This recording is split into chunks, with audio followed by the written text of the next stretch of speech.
दोस्तों, यदि हम गुप्ता पॉलिटी को ध्यान से देखें तो यह एक लेयर्ड पॉलिटी था। लेयर्ड पॉलिटी मतलब क्या होता है, इसकी मैं व्याख्या कर रहा हूं।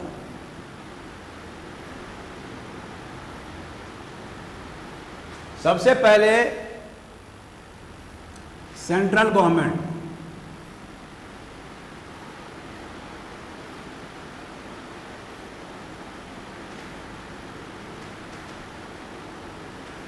मतलब कैपिटल में पाटलिपुत्र में कैपिटल। गुप्त वंश का दो कैपिटल था, एक कैपिटल पाटलिपुत्र में था और चंद्रगुप्त सेकंड के समय में दूसरा भी कैपिटल हो गया, राजधानी हो गया था, जिसको कि पुराने जमाने में उज्जैनी बोलते थे, आजकल उज्जैन बोलते हैं। तो पहला तो सेंट्रल गवर्नमेंट हो गया, दूसरा है प्रोविंशियल गवर्नमेंट।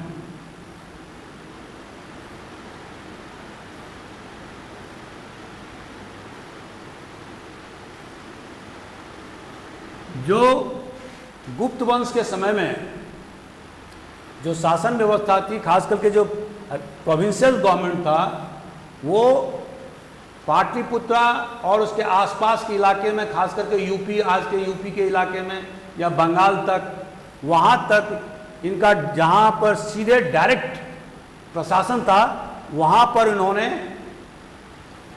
प्रोविंस माने राज्य बनाया था। और प्रोविंस को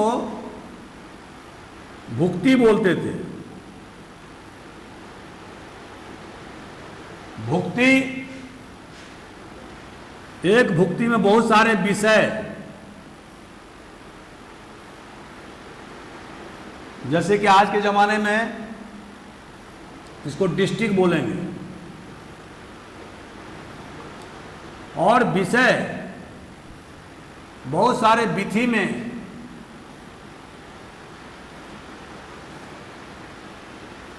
जिसको कि आज के जमाने में परगना या तहसील कह सकते हैं।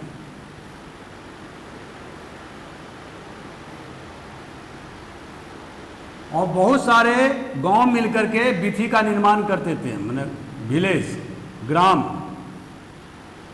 जिसका हेड विलेज हेडमैन होता था। भुक्ति, जैसे कि आज के जमाने में जैसे तिरहुत, नॉर्थ बिहार में एक तिरहुत, जिसका कि टाउन मुजफ्फरपुर है,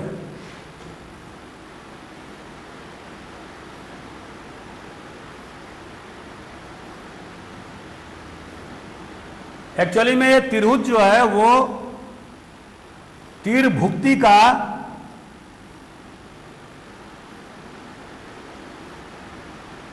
अपभ्रंश है। और तीर भुक्ति मतलब यहां पर तीन नदियां, गंडक, बूढ़ी गंडक और गंगा, ये तीन नदियों का संगम है मुजफ्फरपुर का इलाका, नॉर्दर्न बिहार का इलाका।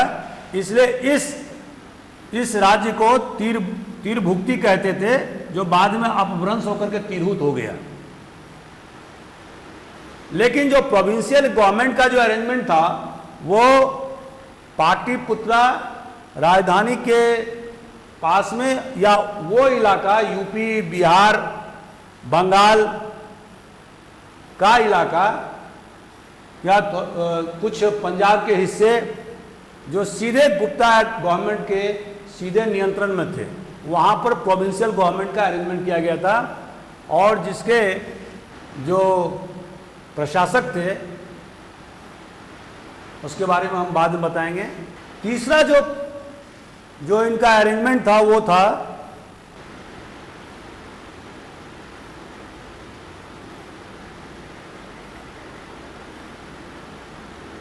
फ्यूडेटरीज, सामंत, हिंदी में सामंत बोलेंगे। गुप्त पीरियड में सामंतों का धीरे धीरे बोलबाला हो गया। ये सामंत तीन प्रकार के थे।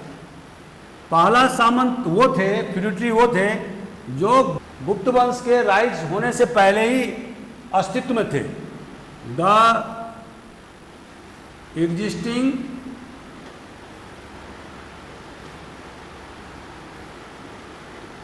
feudatories before the rise of Gupta dynasty।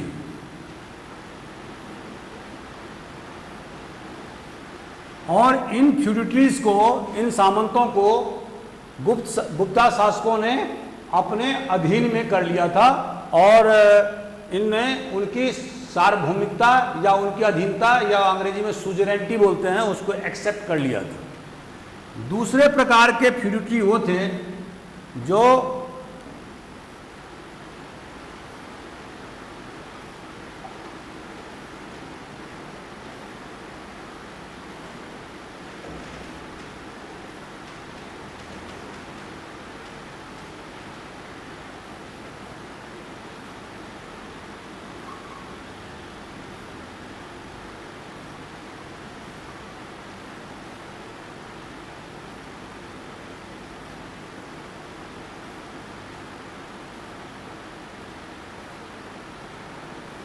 दूसरे प्रकार के सामंत वो थे जिसको कि गुप्ता डायनेस्टी के जो मुख्य शासक थे उनके जो जूनियर ब्रांच थे, जैसे कि 4 भाई हुआ तो एक भाई तो शासक मेन शासक हो गया, लेकिन 3 भाई जो है उनको कुछ कुछ जो है ना एरिया उनको दिया गया। तो वो जो सामंत बने, इसकी भी तादाद इस पीरियड में बहुत ज़्यादा बढ़ गई। और तीसरा था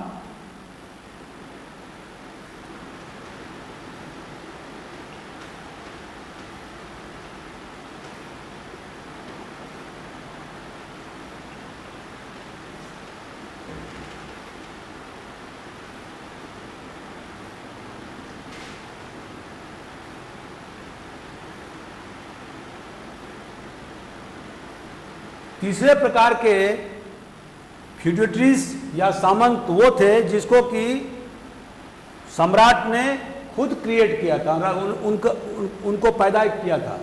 वो उस प्रकार के फ्यूडिटरी थे जिन्होंने जो ऊंचे ओहदे वाले पद पर आसीन थे और ऐसे जो ऊंचे पद पर आने वाले जो अधिकारी, उनको सैलरी के बदले में उनको लैंड्स ग्रांट किए जाते थे। तो इस प्रकार के धीरे धीरे वो एक फ्यूडिटरी के रूप में उनका कन्वर्जन होता गया। और इसके अलावा चौथा था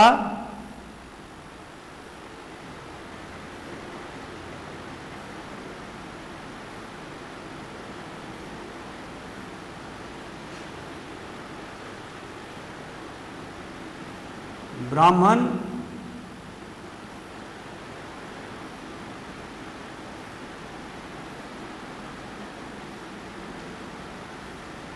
ये चौथे प्रकार के ब्राह्मण फ्यूडिटरीज वो थे जिनको कि जैसे कि मैंने अभी बताया अग्रहार विलेज उनको दान में दे दिया जाता था। वहाँ के जितने भी बासिंदे थे वो भी उनके साथ में लैंड से अटैच कर दिया जाता था। और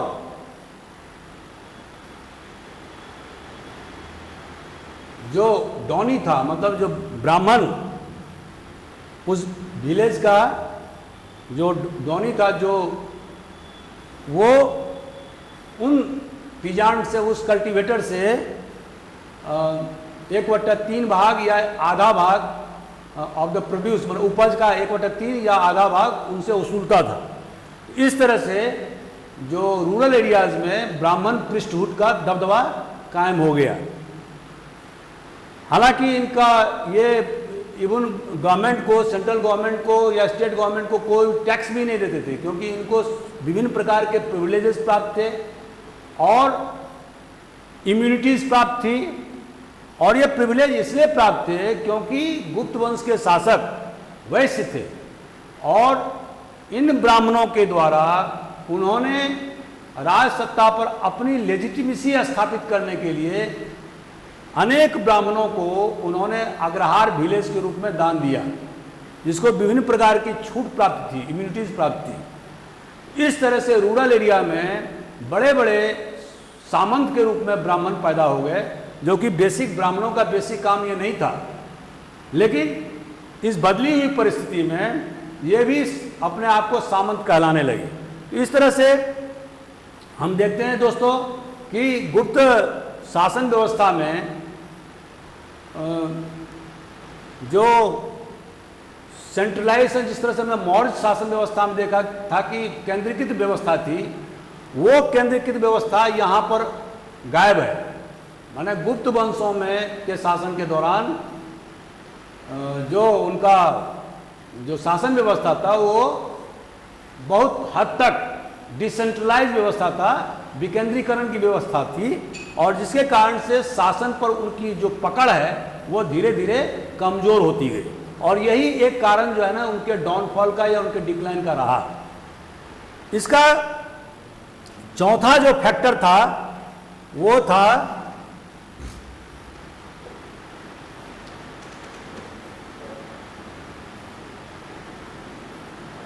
बॉर्डर एरियाज।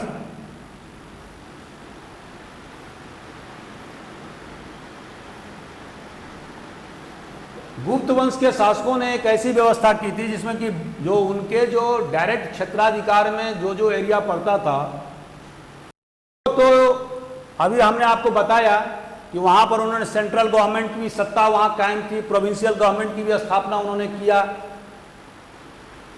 लेकिन बॉर्डर एरिया का जहां तक ताल्लुक था, वहां पर उन्होंने उनको खुली छूट देके रखा था इंटरनल अरेंजमेंट्स में कि आप आंतरिक मामलों में आप स्वतंत्र हैं, आप एनुअल ट्रिब्यूट, कुछ ट्रिब्यूट दे करके अपना राजकाज चला सकते हैं। मतलब वहाँ के राजाओं को परास्त करने के बाद भी गुप्त वंश के शासकों ने उनको वहीं पर स्थापित करके उनसे वार्षिक ट्रिब्यूट लिया और उन्हें आंतरिक मामलों में स्वतंत्र छोड़ दिया।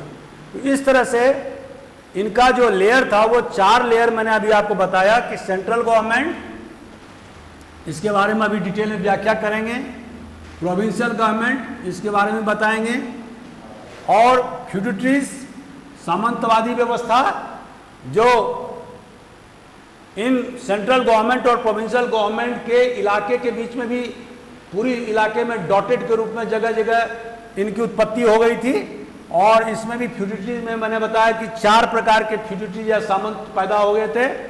और इसके अलावा जो चौथा लेयर था वो जो किंगडम बॉर्डर एरिया में जो सीमा पर जो इस सीमा के इलाके पर जो राज्य थे उनके लिए भी उन्होंने व्यवस्था किया था, और उसमें उन्होंने उन्हें खुली छूट के दे रखा था। खास करके जो इनके इंटरनल व्यवस्था थी उसमें उन्होंने किसी प्रकार का कोई हस्तक्षेप नहीं किया, सिर्फ और सिर्फ एनुअल ट्रिब्यूट दे करके। तो इस तरह से दोस्तों आप समझ चुके होंगे कि गुप्त राज्य व्यवस्था बहुत हद तक विकेंद्रीकरण पर व्यवस्थित था। एक चीज और मैं इसमें जोड़ना चाहता हूं, थ्योरी ऑफ किंगशिप में जब आप इलाहाबाद प्रशस्ति को देखेंगे तो एक नई चीज डेवलप हुआ है जो कि आपको मॉडर्न पीरियड में नहीं मिलेगा। और वो क्या था कि समुद्रगुप्त को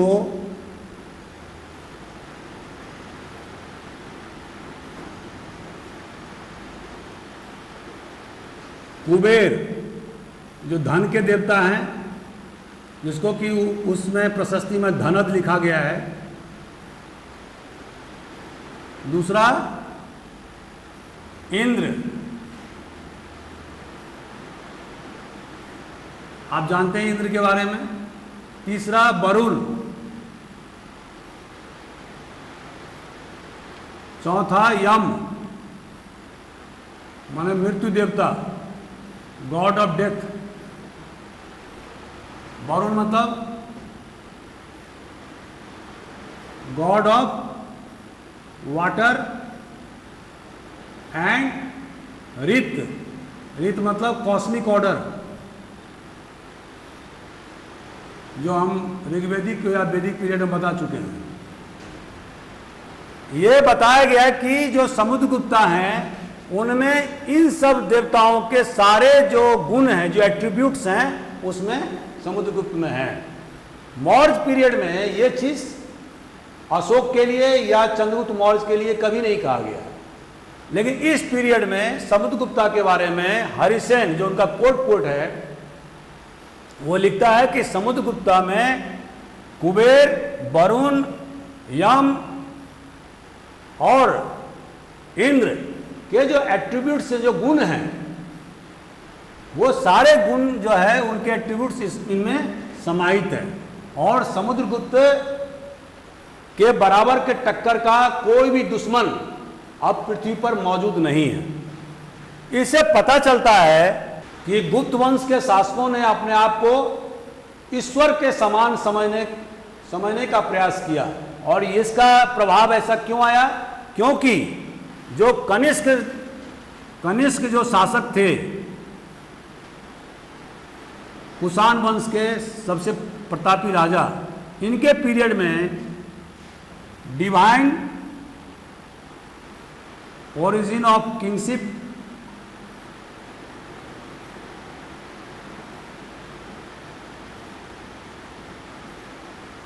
हिंदुस्तान में आया।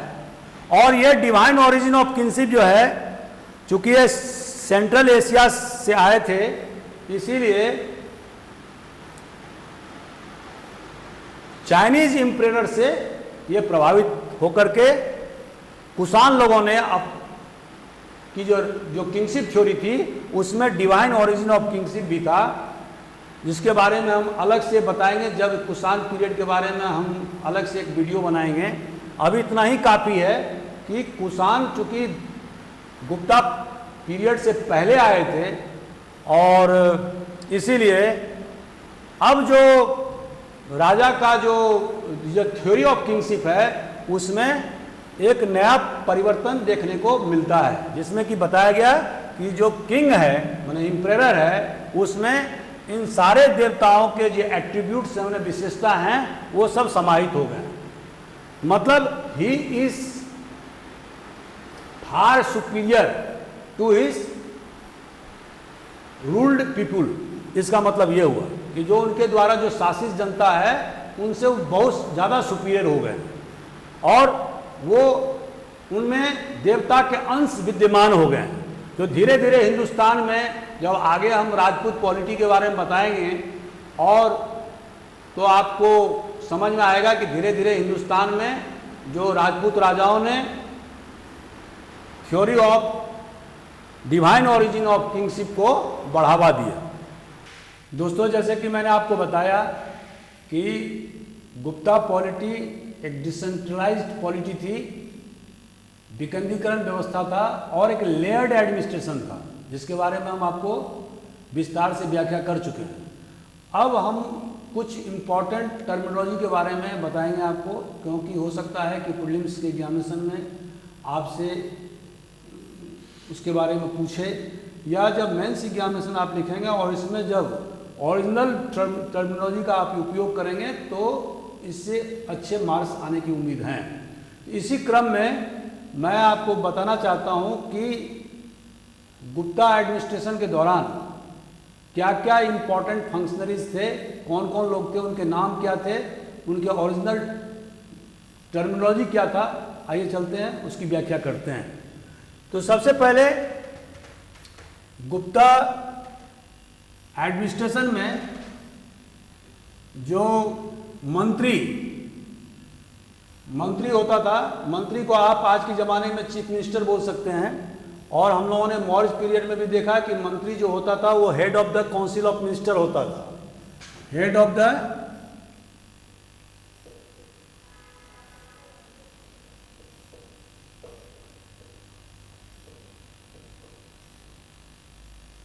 मिनिस्टर्स।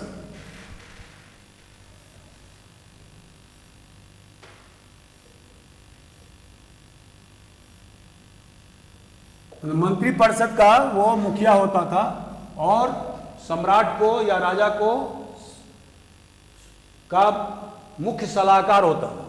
इसी तरह से जो प्रोविंसेस में भी इसी तरह की व्यवस्था थी, जहां पर कि उपारिका, वहां पर प्रोविंसेस में जो प्रोविंस का हेड होता था उसको उपारिका बोलते थे, उपारिका। तो इनके तहत में भी एक काउंसिल ऑफ मिनिस्टर्स होता था, और इसी तरह का जिस तरह से सेंट्रल गवर्नमेंट का स्ट्रक्चर था उसी तरह से स्टेट गवर्नमेंट में, मैंने प्रोविंसेस में भी इसी तरह की व्यवस्था लागू थी।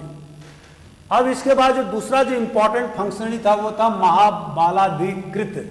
महाबालाधिकृत।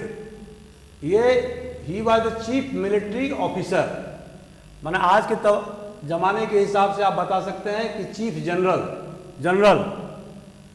इनके अंदर में 3 इंपॉर्टेंट फंक्शनरी होते थे, जो 3 विभाग होते थे। वो कौन कौन से थे? कैवेलरीज, इसको महाअश्वपति बोलते थे, महाअश्वपति। दूसरा था एलिफेंट्री,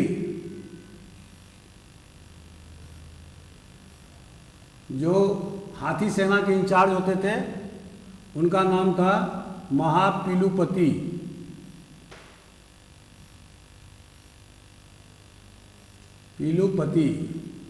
और तीसरा था फुट सोल्जर का इंचार्ज, पैदल सेना, इसका इंचार्ज जो है उसको महानरपति बोलते थे।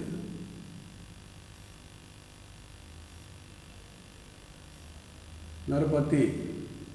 इसके अतिरिक्त जैसा कि हम जानते हैं कि गुप्ता पीरियड में सबसे ज़्यादा शिपिंग, माने जहाज के बनने या जहाज के द्वारा व्यापार होने की क्रिया सबसे ज़्यादा उस पीरियड में हुई थी।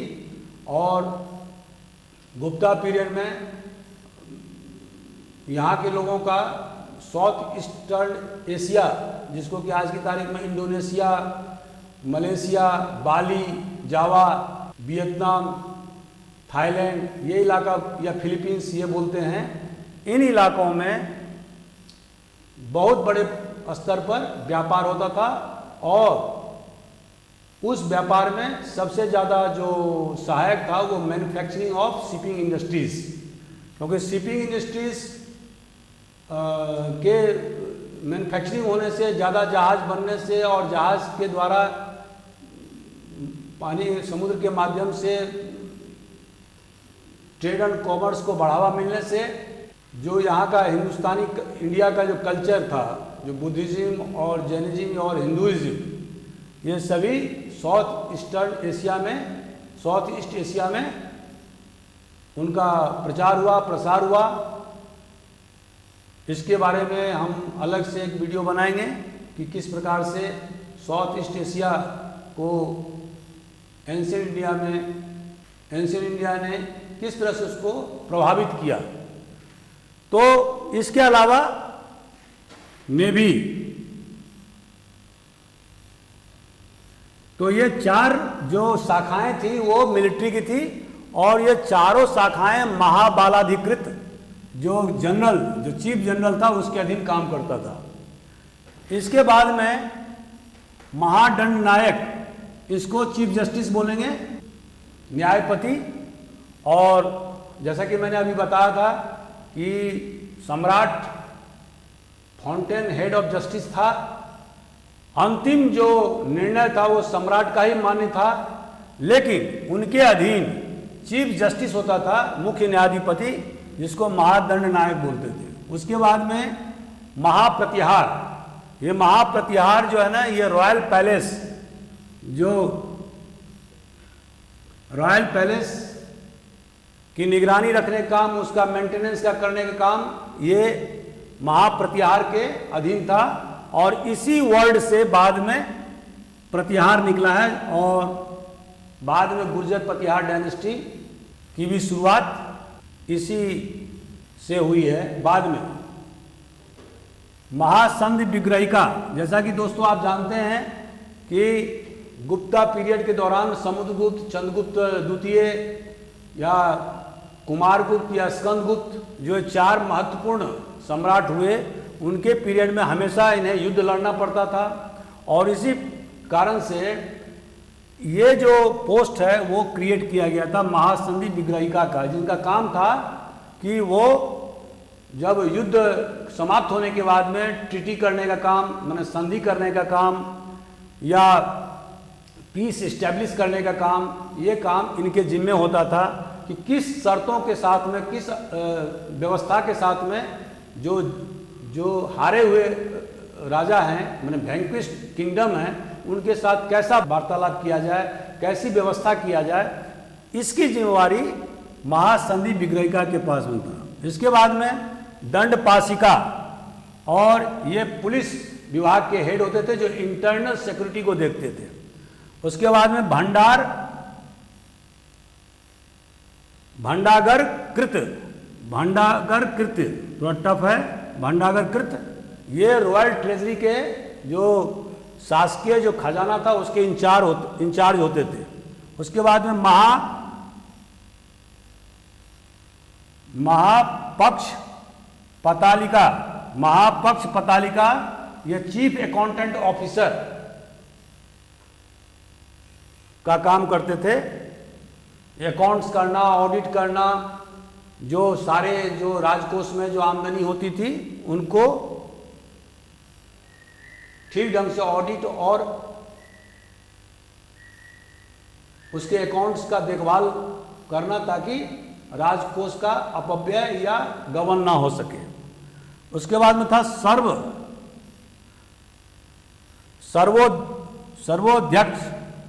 सर्वोध्यक्ष, ये इंस्पेक्टर ऑफ सेंट्रल डिपार्टमेंट मतलब जितने भी जो केंद्रीय व्यवस्था थी, केंद्रीय विभाग थे, उन पर निगरानी रखने का काम इनका था। इसके बाद में युक्त पुरुष, इनका काम, जो चूंकि उस जमाने में बहुत सारे युद्ध लड़े जाते थे, जैसे मैंने आपको बताया, तो वहां से लूटे हुए सामान, जिसको अंग्रेजी में बूटी कहते हैं, उसको ठीक ढंग से रखने का काम, उसका अकाउंट्स रखना, इसकी जिम्मेवारी युक्त पुरुष नामक अधिकारी के पास में होता था। इसके बाद में एक इंपॉर्टेंट अधिकारी था पुस्तपाल, जिसका काम था सारे शासकीय रिकॉर्डों को मैनेज करना, व्यवस्थित करना, मेंटेन करना। और अगला इंपॉर्टेंट अधिकारी का नाम था रणभंडार गरिका, ये इंचार्ज ऑफ आर्मी स्टोर। रणभंडार गरिका मतलब इंचार्ज ऑफ आर्मी स्टोर का काम, आर्मी के जितने भी साजो सज्जा के सामान होते थे, गोला बारूद या जो भी साजो सज्जा के सामान होते थे, वो सारे चीज गोला बारूद वर्ड को हटा देना। ये सारे आर्मी से संबंधित जो भी साजो सामान की रखने की जिम्मेवारी रणभंडार गरिका के पास होता था। तो इस तरह से आप दोस्तों समझ गए होंगे कि गुप्ता पीरियड के दौरान महत्वपूर्ण अधिकारियों के नाम क्या क्या थे। क्योंकि टिपिकल नाम है, इसको याद रखना जरूरी है, क्योंकि हो सकता है कि प्रीलिम्स में आपसे ये प्रश्न पूछा जा सकता है। इसके बाद दोस्तों हम आते हैं लैंड रेवेन्यू सिस्टम के बारे में। तो जैसा कि आप जानते हैं कि गुप्ता पीरियड में जो लैंड रेवेन्यू सिस्टम था, उसका जो रेवेन्यू जनरेशन का जो मेन स्रोत था वो था लैंड रेवेन्यू। तो लैंड रेवेन्यू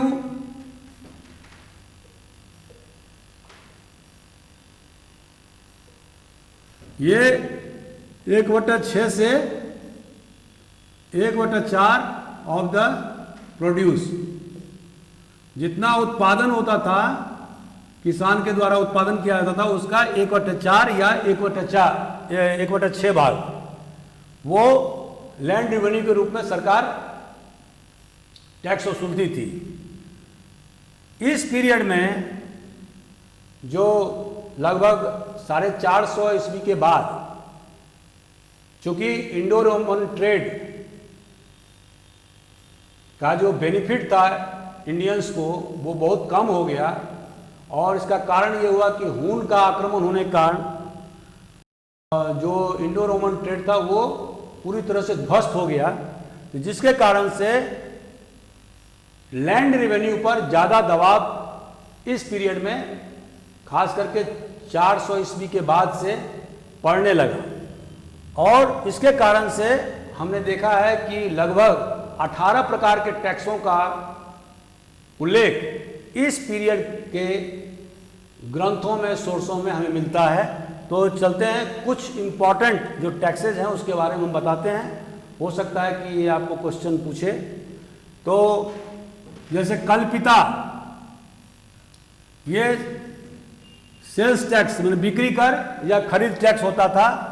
इसके बाद में हलीवाकर, हलीवाकर मतलब टैक्स ऑन प्लोइंग, मतलब आप हल जोतते हैं तो उस पर भी आपको टैक्स देना होता था। उसके बाद में प्रत्यय, प्रत्यय होता था टोल टैक्स। उसके बाद में भोग, किंग शेयर ऑफ प्रोड्यूस, भोग ऐसा लैंड जिस पर कि राजा का डायरेक्ट अधिकार होता था और उससे जो टैक्स मिलते थे वो उसका पर्सनल इनकम में गिना जाता था, उसको भोग बोलते थे। जैसे कि बाद में मुगलों के सल्तनत के समय में हमने देखा था खराज लैंड। उसके बाद में भत्ता, ये एक प्रकार का सिक्योरिटी टैक्स होता था, क्योंकि चूंकि जनता को सिक्योरिटी या सुरक्षा प्रदान करने के कारण शासन या राज्य पुलिस टैक्स या सुरक्षा टैक्स वसूलती थी। उसके बाद में था चरसाना, चरसाना बोलते थे ग्रेजिंग टैक्स को, मतलब चराई टैक्स। हिरण्य, ये हिरण्य जो टैक्स है वो आप मौर्य पीरियड में भी देखते हैं और ये टैक्स कैश में वसूला जाता था। और जो स्पेशल टाइप के जो क्रॉप्स थे, जो कैश क्रॉप होते थे, उन पर हिरण्य टैक्स लगाया जाता था। उसके बाद में उदक भोग, इसको एक प्रकार से वाटर टैक्स बोल सकते हैं। और उपरिकर,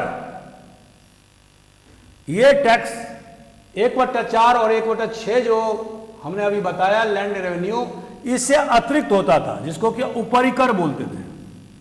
उसके बाद में रज्जू, रज्जू टैक्स, जो जब किसान की जमीन की नपाई कराना होता है, डिमार्केशन करना होता है, तो उसके लिए मेजरमेंट करना होता है, तो जो उसके स्टाफ के द्वारा, जो शासकीय स्टाफ के द्वारा जो मेजरमेंट मतलब नापने तोलने नापने का काम किया जाता है जमीन का, उससे उसमें भी सरकार टैक्स वसूलती थी और उसको रज्जू बोलते थे।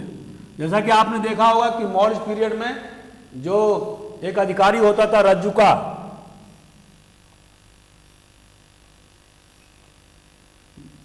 जिसका काम था लैंड डिस्प्यूट को निपटाना और लैंड का मेजरमेंट करना, ये सारे काम रज्जुका करता था। यहां पर उसी वर्ड से ये रज्जू आया है।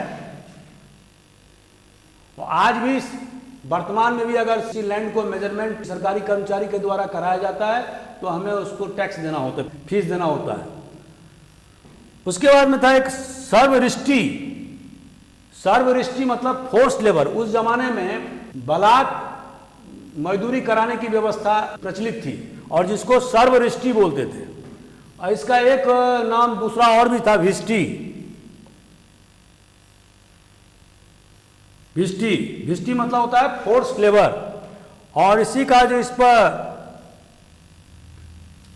सर्वरिष्टि, एक है वेदक भोग। वेदक भोग, इसको इतिहासकारों ने इरिगेशन टैक्स माने सिंचाई टैक्स माना है। और इसके बाद में उपार्निक, उपार्निक एक ऐसा टैक्स था जो बॉर्डर एरिया में टैक्स लगाया जाता था, जहां पर कि सामान का आयात और निर्यात होता था।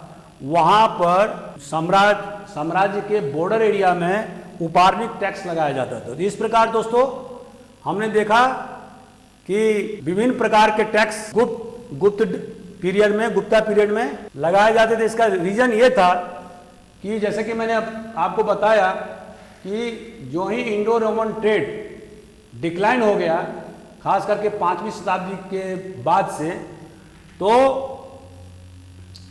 प्रेशर ऑन लैंड बहुत ज़्यादा बढ़ गया, जिसके कारण से विभिन्न प्रकार के टैक्सों को इजाद करना पड़ा। और इसकी व्याख्या नारद स्मृति में मिलती है और इसमें विभिन्न प्रकार के टैक्सों का उल्लेख मिलता है। तो दोस्तों इस तरह से हम देखते हैं कि जो एक अंतिम पॉइंट है मिलिट्री ऑर्गेनाइजेशन, जिसमें कि मैंने आपको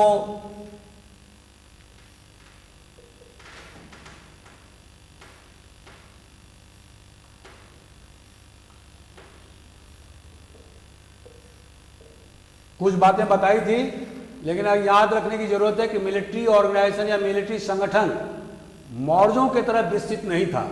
हमें इस बात की कोई जानकारी नहीं मिलती है, जैसे कि हमें प्लिनी के द्वारा मौर्य वंश के समय में मिलिट्री ऑर्गेनाइजेशन के ताकत के बारे में पता चलता है। और जैसे मैंने पूर्व के वीडियो में आपको बताया कि मौर्यों के पास में 6 लाख स्टैंडिंग आर्मी था, 6 लाख, लेकिन हमें इसकी जानकारी गुप्ता पीरियड में नहीं मिलती है। इसका रीजन यह है कि गुप्ता पीरियड में एडमिनिस्ट्रेशन या मिलिट्री ऑर्गेनाइजेशन उतना विस्तृत नहीं था जितना कि मौर्य पीरियड में था।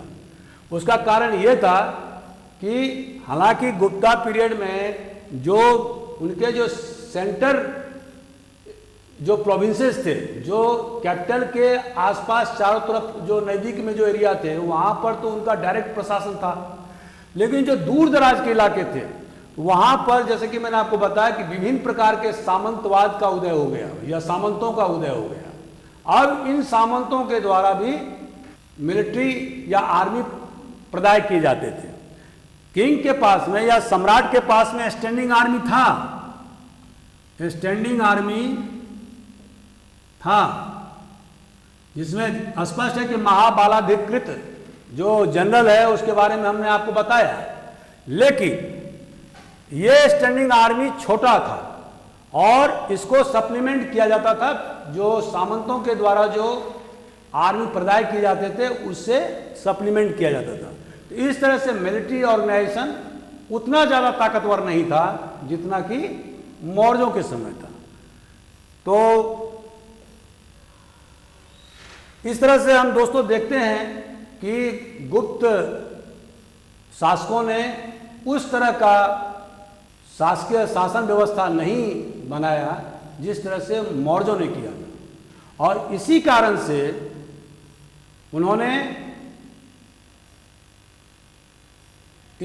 से उनका साम्राज्य धीरे धीरे खत्म हो गया।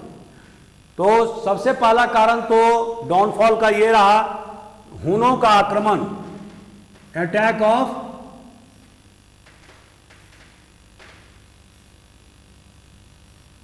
हुनास। जैसा कि दोस्तों आप जानते हैं कि हुनास का अटैक, जो सेंट्रल एशिया के रहने वाले थे, बहुत ही खतरनाक आक्रमणकारी थे, खास करके तोरमन और मिहिरकुल।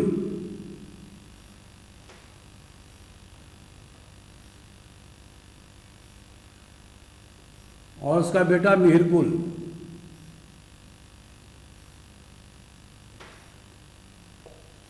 मिहिरकुल ने तो बहुत सारे बुद्धिस्ट स्तूपों को, मोनास्ट्रियों को और जो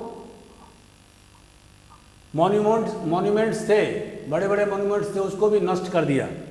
बहुत सारे पुस्तकालयों को नष्ट कर दिया। ये बहुत ही खूंखार आक्रमणकारी था। इनका पीरियड 415 एडी से शुरू होता है, तोरमन का 493 ईस्वी से शुरू होता है, और 493 ईस्वी से तोरमन का शुरू होता है पीरियड, और 515 से उनके पुत्र मिहिरकुल का पीरियड शुरू होता है। इस पीरियड में चूंकि गुप्त वंश के शासक धीरे धीरे कमजोर हो गए थे, हालांकि हुनों ने अस्कंदगुप्त के समय में, कुमारगुप्त के समय में आक्रमण किया था, लेकिन चूंकि उस समय में गुप्ता एम्पायर बहुत ज़्यादा ताकतवर थी, इसीलिए वो उसको पराजित नहीं कर पाए। लेकिन बाद के वर्षों में, खास करके after the death of Skandagupta in AD 467 AD, गुप्तों का साम्राज्य धीरे धीरे बिखरने लगा, और इस चीज का फायदा हुनों ने लिया, और खास करके तोरमन और मिहिरकुल ने, जो बार बार आक्रमण करके उन्होंने वेस्टर्न इंडिया और सेंट्रल इंडिया और खास करके नॉर्थ वेस्टर्न इंडिया पर पूरी तरह से अपना शिकंजा कस दिया और वहाँ पर उनकी शासन व्यवस्था कायम हो गई। ये तो उन्होंने इसके अलावा उन्होंने जो इंडो रोमन ट्रेड था उसको भी उन्होंने छत बिछत कर दिया, और जिसके कारण से आप देखते हैं कि बाद के वर्षों में जो गुप्त शासकों के द्वारा जो कॉइन्स जारी किए गए हैं वो पूर्व के तुलना में बहुत ही डिबेस्ड हैं, मतलब उनमें उतने ज़्यादा मेटल्स का उपयोग नहीं है जो पहले के ज़माने में था। माने जो चार जो शासक थे, खास करके समुद्रगुप्त और चंद्रगुप्त द्वितीय और कुमारगुप्त और स्कंदगुप्त के समय में, उस पीरियड में सबसे ज़्यादा गोल्ड कॉइन्स गुप्ता शासकों ने इशू किया था। बाद के वर्षों में इसका धीरे धीरे ह्रास हो गया। दूसरा जो डाउनफॉल का कारण था वो था सामंतवाद का उदय, राइज ऑफ फ्यूडिटरीज। जैसा कि मैंने आपको अभी बताया था कि विभिन्न प्रकार के सामंतों का उदय उस पीरियड में हो गया, और जो मिलिट्री ऑफिसर्स थे या रेवेन्यू ऑफिसर थे उनको कैश में पेमेंट न दे करके उसके बदले में लैंड ग्रांट्स दे दिया गया, और इसके अलावा ब्राह्मणों को भी अग्रहार विलेज दे दिए गए। तो ब्राह्मण की भी उत्पत्ति सामंतों के रूप में हुई, और जो सेकुलर ऑफिसर्स थे जो राजकाज संभालने वाले थे उनका भी उदय सामंतों के रूप में धीरे धीरे होने लगा, और जिससे राज्य का जो आमदनी था वो धीरे धीरे घटने लगा।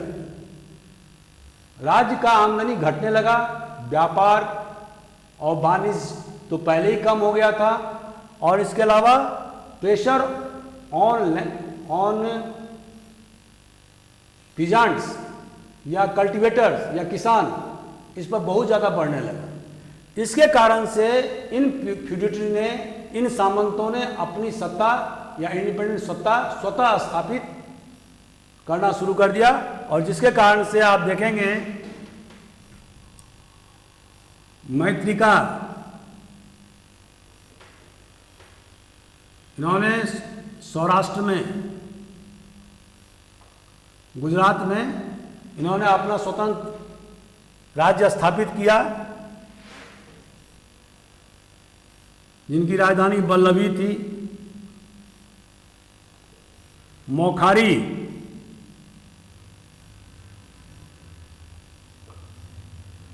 इनकी राजधानी कन्नौज। तीसरा पुष्य भूति, इनकी राजधानी थानेश्वर। बाद में इसी वंश के हर्षवर्धन बहुत प्रतापी राजा हुए, जिनका पीरियड 606 एडी से लेकर के 647 तक चला। चौथा लेटर गुप्तास, ये लेटर गुप्तास गुप्त वंश से या गुप्त साम्राज्य से कोई लेना देना नहीं था इनका, और इनका पहला जो शासक था वो था किसान गुप्ता, श्री किसान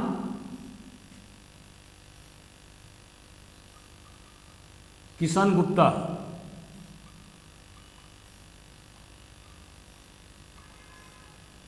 और इसके अलावा बंगाल में गौडास, जिसके बाद में शशांक उनके प्रतापी राजा हुए, जिसने महाबोधि वृक्ष को काट दिया था। तो और ब्राह्मणिकल ऑर्डर के बहुत बड़े समर्थक थे। तो इस तरह से 5 महत्वपूर्ण राज्यों का उदय उत्तर भारत में हो गया और गुप्ता वंश समाप्त हो गया। तो दोस्तों इस तरह से हम देखते हैं कि गुप्त वंश के समाप्त होने के समय बेसिकली हिंदुस्तान में प्रोटो फ्यूडलिज्म का उदय हो गया था। और जो बाद के वर्षों में जो उसके बाद जो पीरियड है, खास करके 600 ईस्वी से लेकर के 1200 ईस्वी तक उसमें सामंतवाद का उदय हिंदुस्तान में हो गया, जिसके कारण से देश अनेक राज्यों में विभक्त हो गया था। और जब मुसलमान शासकों का यहाँ पर आक्रमण हुआ तो देश में कोई सेंट्रल अथॉरिटी नाम की कोई चीज़ नहीं थी। तो दोस्तों, जिस तरह से गुप्त वंश के शासकों को प्रशासनिक इंतजाम करना चाहिए था उन्होंने नहीं किया। हालांकि उनमें एबिलिटी थी, उनमें ताकत थी, उनमें क्षमता थी, लेकिन उसके बाद भी उन्होंने नहीं किया। अगर उन्होंने मौर्यों की तरह अपने शासन प्रशासन को दुरुस्त रखा होता, एलेबरेट इंतजाम किया होता, इकोनॉमिक एक्टिविटी को भी नियंत्रित किया होता जिस तरह से मौर्यों ने किया था, तो हिंदुस्तान में सामंतवाद का उदय नहीं होता और सामंतवाद के कारण हिंदुस्तान जो टुकड़े टुकड़े में बट गया, उनके डिक्लाइन एंड डाउनफॉल होने के कारण वो ऐसा नहीं होता। तो आज के इस वीडियो में इतना ही। मैं समझता हूँ कि आप इसको ज़रूर अप्रिशिएट करेंगे, लाइक करेंगे। अगर आप लाइक करते हैं तो ज़रूर सब्सक्राइब करें और हमारी हौसला अफजाई करें। Thank you very much.